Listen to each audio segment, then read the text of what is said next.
नमस्कार स्टूडेंट्स। अब हम पाठ 3 की तरफ बढ़ रहे हैं, जिसमें कि 12वीं सदी से लेकर 18वीं सदी तक हम कला का इतिहास और मूल्यांकन पढ़ेंगे।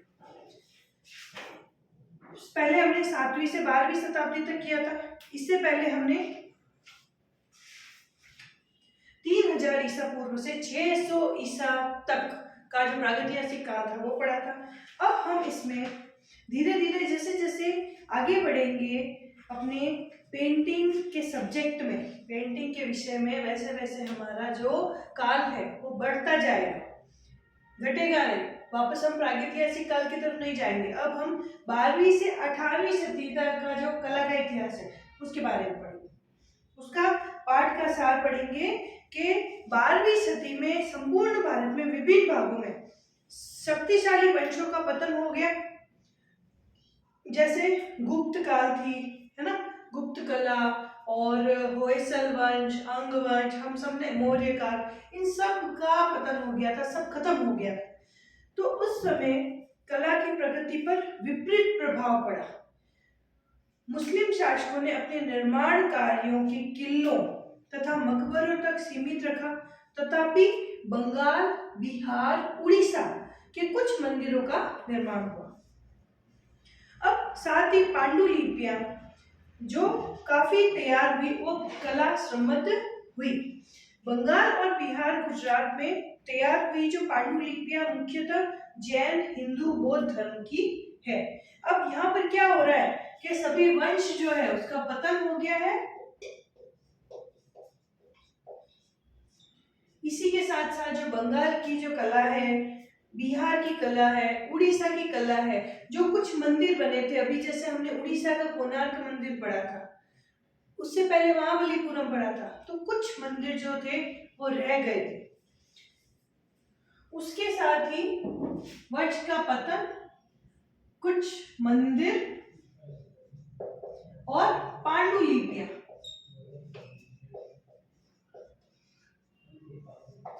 कुछ पांडुलिपियां रह गई, जिसमें हिंदू, जैन और बौद्ध तीन धर्म थे। बौद्ध, हिंदू और जैन, ये तीन धर्म की जो पांडुलिपियां थी वो ही रह गई थी। स्टूडेंट्स, आपको पता है कि जब चित्रकला का विकास हो रहा था तो मुगल शासक हमारे भारत में आए और उन्होंने जो विकास अकबर, शाहजहां के टाइम हुआ वो औरंगजेब ने आके उसे पूरा समाप्त कर दिया था। उन कलाकारों को उस समय औरंगजेब ने अपने दरबार से निकाला और वो जो कलाकार थे वो कुछ बंगाल की तरफ गए, कुछ राजस्थान की तरफ आए, कुछ डेक्कन पहाड़ी इलाके में गए, जिसमें बसोली, राजस्थान में बीकानेर, इन सब की तरफ जाते हुए वो अपनी जो कला थी वो उसको लेकर गए। तो मुगल काल का जो कला का जो स्वर्ण काल है वो शाहजहां और अकबर के टाइम का है, और जो उसका पतन हुआ वो औरंगजेब के टाइम हुआ। तो ये आपको याद रखना है। अब इसके साथ ही देखिए, बौद्ध, हिंदू और जैन धर्म की क्या मिली? पांडुलिपियां थी। उसके बाद ये पांडुलिपियां ताड़ पत्रों पर निर्माण करवाई जाती थी, तैयार किया जाती थी। कि पांडुलिपियां किस पर बनाई जाती थी? ताड़ पत्र। ताड़ पत्र क्या होते हैं? पहले जमाने में हमारे पास ना तो पेन था, ना पेपर था, ना कागज था, कुछ भी नहीं था। तो उसके लिए क्या यूज किया जाता था, क्या इस्तेमाल किया जाता था? ताड़ पत्र, पत्ते, उसका इस्तेमाल किया जाता था, जिनमें सुंदर लेख के बीच में चित्रों के स्थान छोड़ा गया था। अब जैसे ये हमारा ताड़ पत्र है, इसके बीच में ये स्थान तो चित्र के लिए छोड़ा है, और यहां पर इन्होंने पांडुलिपियां लिखी है।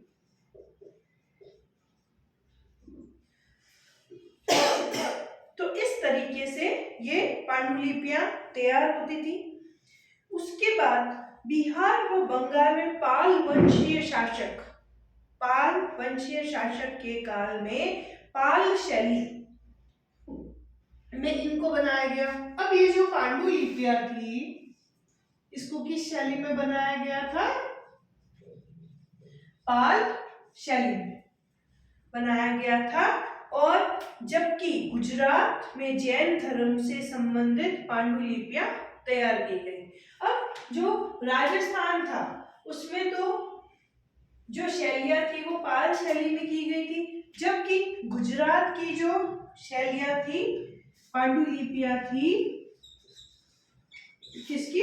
गुजरात की पांडुलिपियां किसमें थी? जैन में, जैन धर्म।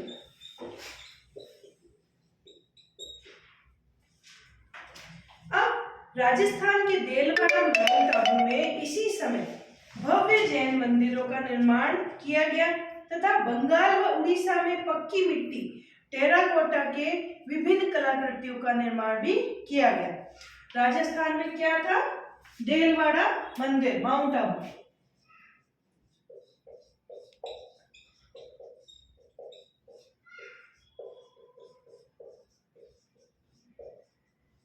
आपने सभी इसका नाम सुना होगा। राजस्थान के माउंट आबू में देलवाड़ा मंदिर और बंगाल और उड़ीसा में पक्की मिट्टी के टेराकोटा की कलाकृतियां। अब इसके साथ साथ जो 16वीं सदी से 17वीं सदी थी वो थी राजपूत और मुगल दरबारों के चित्रकला को काफी प्रोत्साहित करने वाली ईस्वी। कौन सी? 16वीं से 17वीं, 16वीं से 17वीं की जो कला थी वो किसके बीच की थी? राजपूत तथा मुगल, इसके बीच की थी और इसको काफी प्रोत्साहन भी मिला। और इसको राजपूत चित्रकला में लोक चित्रकला, अजंता चित्रकला शामिल थी और मुगल चित्रकला फारसी और राजपूत चित्रकला का मिश्रण थी। अब इसमें भी जो राजपूत और मुगल जो चित्रकला थी इसको दो में सम्मिलित किया गया। जो राजपूत चित्रकला में लोक कला और अजंता। अब राजपूत कला में किसको लोक कला तथा अजंता, अजंता हम ऑलरेडी पढ़ चुके हैं। अजंता तथा मुगल में फारसी और राजपूत तथा राजपूत चित्रकला, इन दो कलाओं का मिश्रण था राजपूत चित्रकला में और मुगल में इन दो कलाओं का था। अब इसी के साथ साथ जो 12वीं से 13वीं सदी थी इसके बीच की कला में परिवर्तन यह था कि कला चित्रों का आकार छोटा होकर पांडुलिपि की तरह हो गया, के चित्रों की तरह हो गया। और लेकिन कलात्मक सृजनता में कोई कमी नहीं आई, वैसे के वैसे ही बनाया गया उसे एक उत्कृष्ट और आकर्षक कला। लघु चित्रों में के साथ साथ पूर्वी भारत में टेराकोटा की बनी उच्च कृतियां इसको मंदिरों में सजाने के लिए प्रयोग किया गया और पश्चिम बंगाल में काफी लोकप्रिय हुई। तो हमने इस पाठ का सार पढ़ा कि जो 12वीं से 18वीं शताब्दी में वंशों का पतन हो गया था सारे, उसके बाद मंदिर निर्माण हुए, उसके बाद पांडुलिपियों का निर्माण हुआ जो कि बौद्ध, जैन और हिंदू धर्म में थी। और उसके बाद उसे ताड़ पत्रों पर बनाया गया था और पत्ते भी बनाया गया था। इसको बनाने के लिए इसके मध्य में चित्र के लिए जगह छोड़ी जाती थी और जो उसका जो साइड का जो भाग था उसमें पांडुलिपियां लिखी जाती थी और पांडुलिपियां पाल शैली में लिखी जाती थी, जबकि गुजरात की जो पांडुलिपि थी वो सिर्फ जैन धर्म में लिखी जाती थी। अब इसके साथ साथ ही राजस्थान में जो माउंट आबू में देलवाड़ा का मंदिर है वो उत्कृष्ट उदाहरण है। और इसी के साथ साथ 16वीं से 17वीं शताब्दी में राजपूत और मुगल चित्रकला का उत्थान हुआ, प्रारंभ हुआ, जिसमें राजपूत चित्रकला में तो लोक कला और अजंता की चित्रकला सम्मिलित थी तथा मुगल कला में फारसी तथा राजपूत कला सम्मिलित थी। और ये आकर्षक कलात्मक नमूने थे जो कि काफी लोकप्रिय हुए।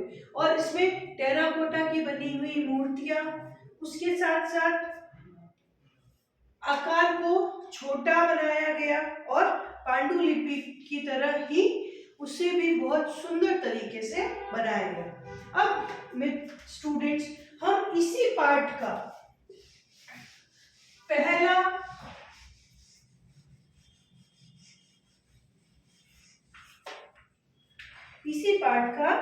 पहला शैली जो पहाड़ी शैली है, श्रृंगार, वो पढ़ेंगे हम।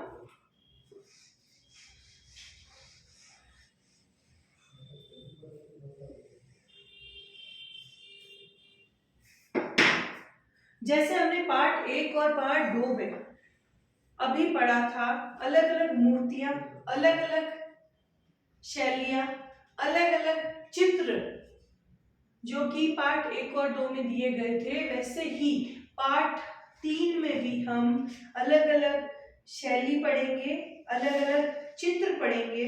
और इन्हीं चित्रों के साथ हमारा पहला है श्रृंगार। पहला है हमारा श्रृंगार। श्रृंगार मीन्स साज सजावट। हम क्या बोलते हैं, नारियों को क्या बोलते हैं जब वो सजती है, श्रृंगार करना। राधा रानी जब सुंदर दिखती है, गहने पहनती है आकर्षक, उसको क्या बोलते हैं, श्रृंगार कर रही है। तो इसी तरीके से ये एक पहाड़ी शैली की गुलेर उप शैली में बना है। अब देखिए, हम वापस पॉइंट लिखेंगे इसी के साथ साथ। ये हमारा श्रृंगार चित्र है। अब देखिए, आप ध्यान रखिए कि कौन सा चित्र है, कौन सी मूर्ति है। आप ऐसे नहीं लिख सकते कि श्रृंगार मूर्ति में इन्होंने एक स्त्री को बताया है, आप गलत नहीं लिखे। ये श्रृंगार एक चित्र है, एक पेंटिंग है, तो उसे पेंटिंग ही लिखे। तो अब बताइए ये कहां से लिया गया है। यह चित्र पहाड़ी शैली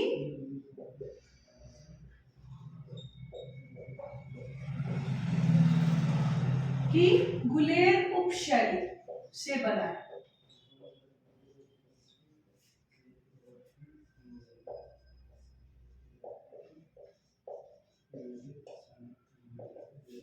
गुलेर उपशैली से बना है। कब बना, 18वीं शताब्दी में। कब बना, 18वीं शताब्दी। उसके बाद कांगड़ा घाटी में स्थित गुलेर राज्य के संरक्षण में बनाया गया। अब कहां बनाया गया इसे, कांगड़ा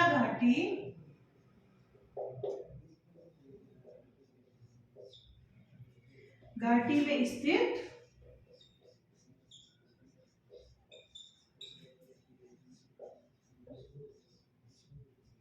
गुलेर राज्य संरक्षण में।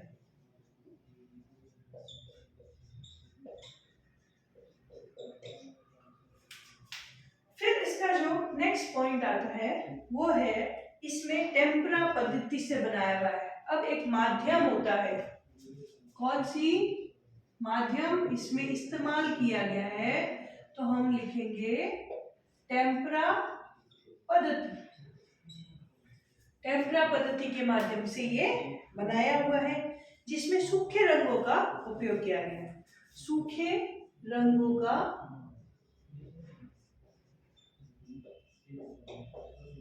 प्रयोग। तो आपको ये 4 पॉइंट समझ में आ गए होंगे। पहाड़ श्रृंगार चित्र जो है वो पहाड़ी शैली की गुलेर उपशैली से बना है, फिर 18वीं शताब्दी में बना है, फिर कांगड़ा घाटी में स्थित गुलेर राज्य संरक्षण में स्थित है, और माध्यम टेम्परा टेक्निक इसमें यूज किया गया है, टेम्परा पद्धति का यूज किया गया है, और इसके साथ साथ सूखे रंगों का भी इसमें प्रयोग किया गया है। अब हम इसकी विशेषताएं पढ़ते हैं। श्रृंगार विशिष्ट राजस्थानी अथवा राज्य चित्रकला का उदाहरण, जिसमें राजस्थानी वेशभूषा को काफी तवज्जो दी गई है। इस चित्र में दूल्हे को विवाह के लिए तैयार किया जा रहा है। अब देखिए इसकी विशेषताएं पढ़ेंगे हम।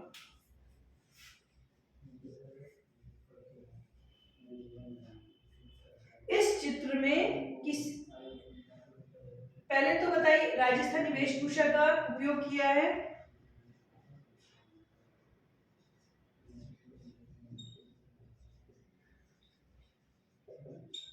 राजस्थानी वेशभूषा। फिर नेक्स्ट पॉइंट क्या आता है हमारे, दूल्हे को विवाह के लिए तैयार किया जा रहा है। इस चित्र में दूल्हे को विवाह के लिए तैयार किया जा रहा है। नेक्स्ट पॉइंट, इस चित्र में वास्तुकला और चित्रकला का समन्वय स्थापित किया गया। चित्र के पृष्ठभाग में एक नौकरानी दुल्हन के लिए चंदन का लेप तैयार कर रही है। अब ये इसकी मुख्य बातें हैं, ये सारी जो अब हम पढ़ेंगे ये मुख्य बातें हैं कि चित्र को किस तरीके से दर्शाया गया है। अगर यहाँ पे मैं एक चित्र बनाऊं, उसमें एक यहाँ पे महिला, यहाँ पे महिला, यहाँ पे, यहाँ पे, यहाँ पे, तो मैं इस चित्र की क्या विशेषताएं लिखूंगी कि इस चित्र में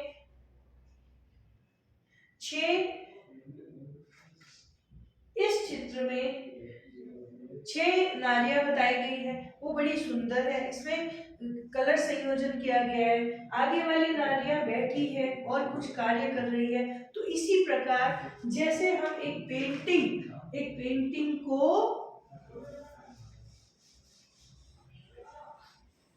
पेपर पे उसकी विशेषताओं के रूप में हम उसे उकेरते हैं, या वही हम इसमें भी करेंगे। अब इसमें क्या है, राजस्थानी वेशभूषा का यूज किया गया है, उपयोग किया गया है, दूल्हे को विवाह के लिए तैयार कर रहे हैं। फिर इसकी जो नेक्स्ट लाइन है वो क्या है, नौकरानी दुल्हन के लिए चंदन का लेप तैयार कर रही है। नौकरानी दूल्हे के लिए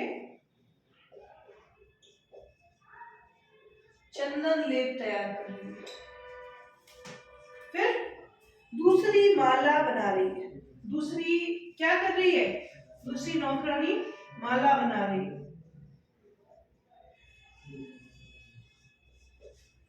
फिर तीसरी दुल्हन के पांव में आभूषण पहना रही है।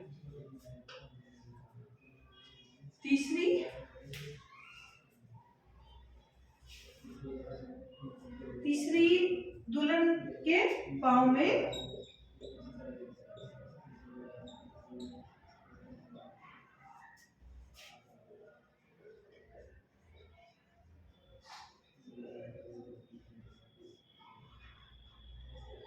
आभूषण पहना रही है।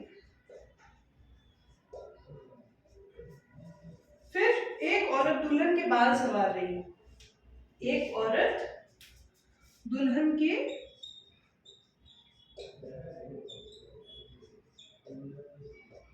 बाल संवार रही है, और एक बुजुर्ग औरत जो इन बातों का निरीक्षण कर रही है।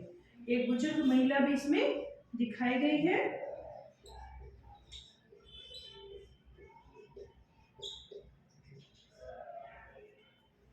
बुजुर्ग महिला इन बातों का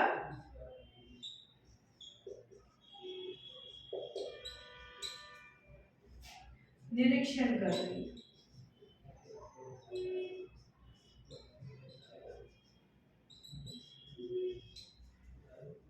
अब चित्र में सभी महिलाओं के नैन नक्श को तीखा और तलवार बताया गया है।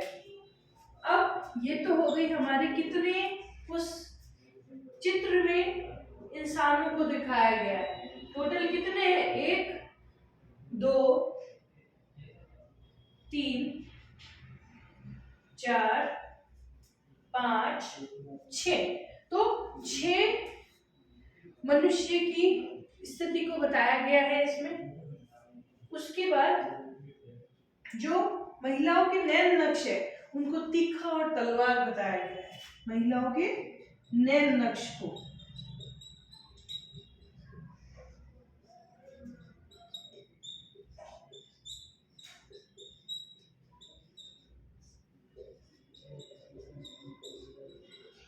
तीखा और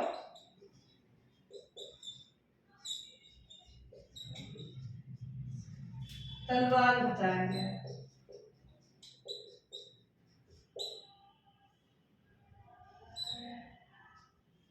उसके बाद इसकी नेक्स्ट विशेषता, महिलाओं के आभूषणों केश सज्जा का कलाकार विशेष ध्यान दिया गया है।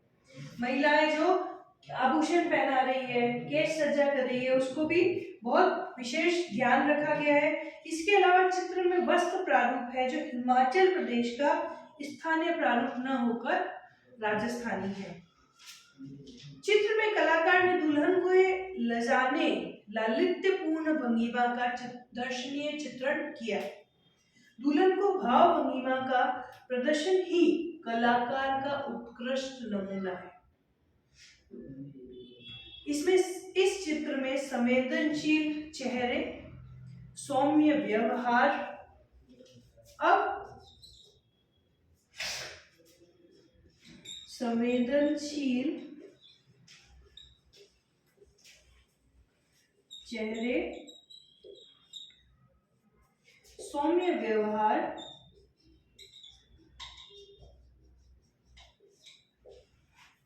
तथा लालित्यपूर्ण भंगिमा,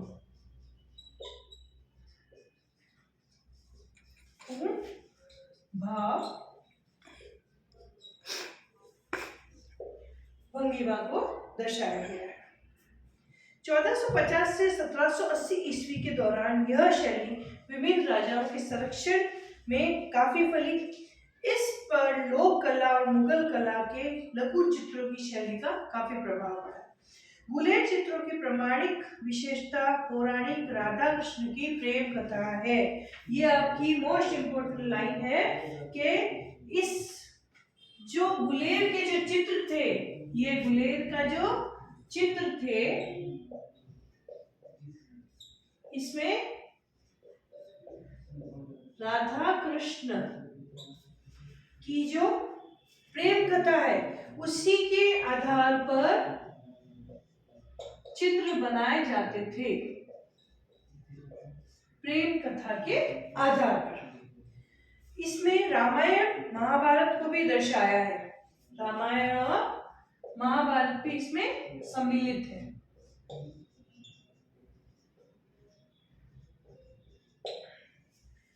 तथा इन कहानियों का चित्रों और राजसभा के दृश्यों को अलंकृत किया गया है। अलंकृत मतलब उसमें जो साज सजावट होती थी, उसके जो पर्दे होते थे, उसका जो कालीन होता था, वो सभी आकर्षक रंगों में दिखाया गया है। तो ये हमारा हो गया श्रृंगार चित्र का विशेषताएं और उसके